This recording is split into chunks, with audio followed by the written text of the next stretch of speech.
up, guys? This video is long overdue, but without further ado, this is my 1994 Toyota Celica GT4 WRC, baby.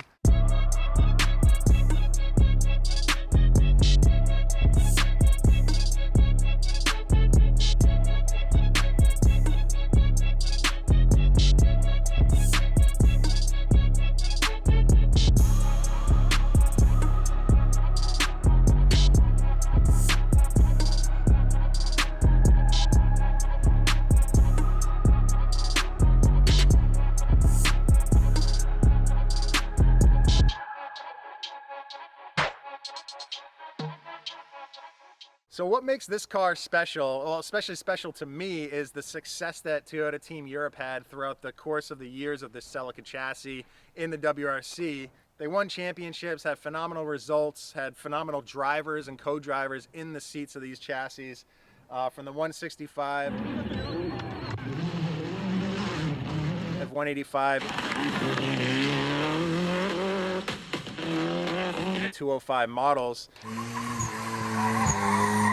You know, in those years, Toyota was at the forefront of engineering in the WRC and creating some amazing things to bolt on to progress the sport of rally, which is amazing. This chassis did so well that even satellite teams are using it to compete in rallies. It had a Mobil 1 livery, Gulf livery, obviously the Castro livery that you guys all know. So it's really cool to see the success of this car trickle down into the confidence of satellite teams even taking it on rally as well. So to talk about the car a little bit and why I bought this thing, I honestly didn't even know I wanted this until about 8 months ago when I decided I needed something here in New Hampshire. I haven't owned like a street car in well over 10 years, probably been like 13 or 14 years since I actually had a performance car from the factory to drive on the streets. Doing these 12-month insanity builds really takes a lot out of you. It's just like competing in Formula D. It's just a lot of effort, especially when projects are on the West Coast and you're living on the East Coast. So I just wanted to have something here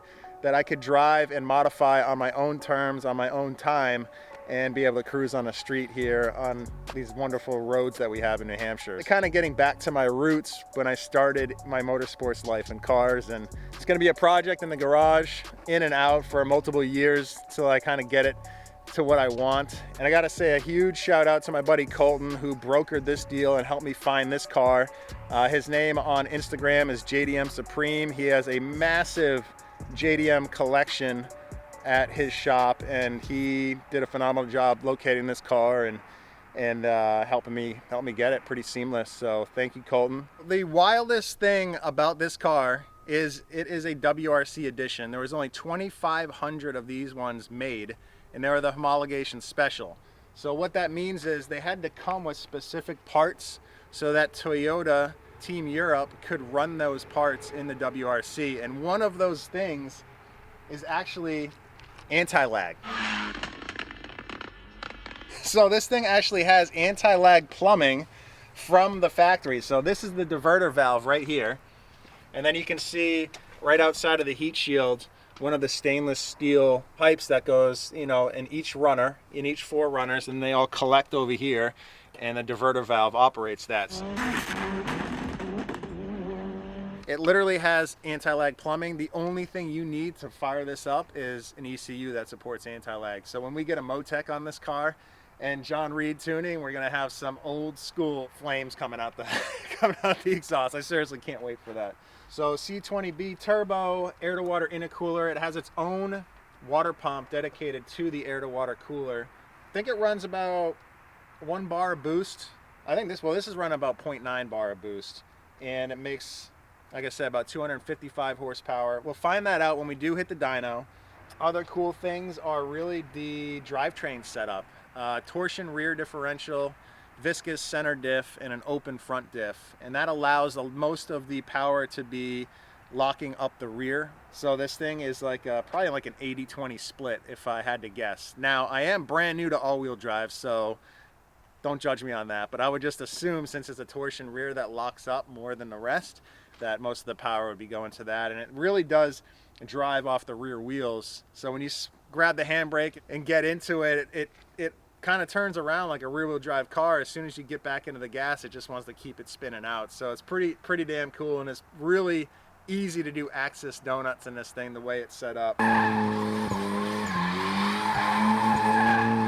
This is definitely a driver's car.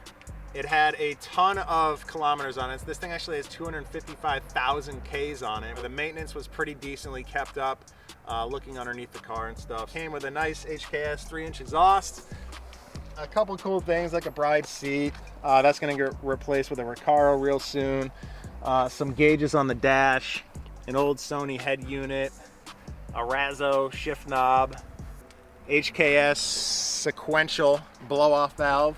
These cars actually have a factory boost gauge in the dash. Another unique thing to this car is definitely the GT4 wing. This only came on the WRC edition cars. So we got the iconic Toyota 3-spoke design. 4-piston calipers that say Celica right on them. It's pretty solid. Like, I've been cruising it, and you know, besides having to update everything, I'm going to be replacing like all the molding on the car, just try to get everything nice and refreshed. Rebuild kit for the brakes coming. But the first thing we're going to do is definitely just wash this thing.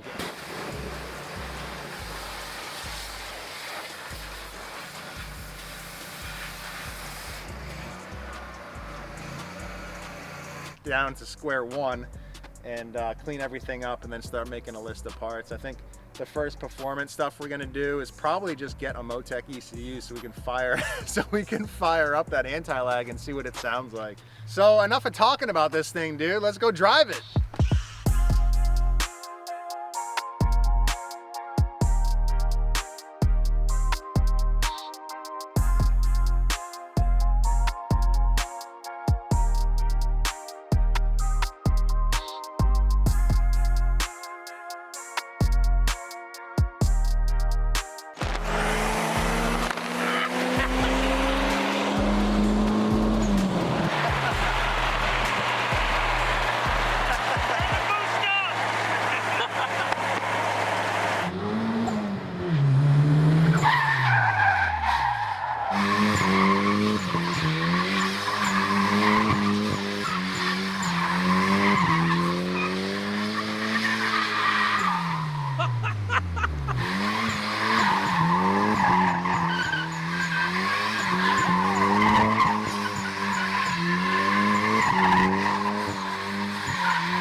I'm literally getting dizzy, dude.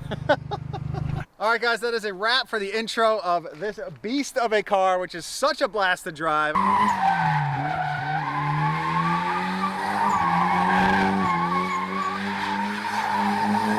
I'm just gonna drive it and enjoy this thing. Probably take it to the dyno soon.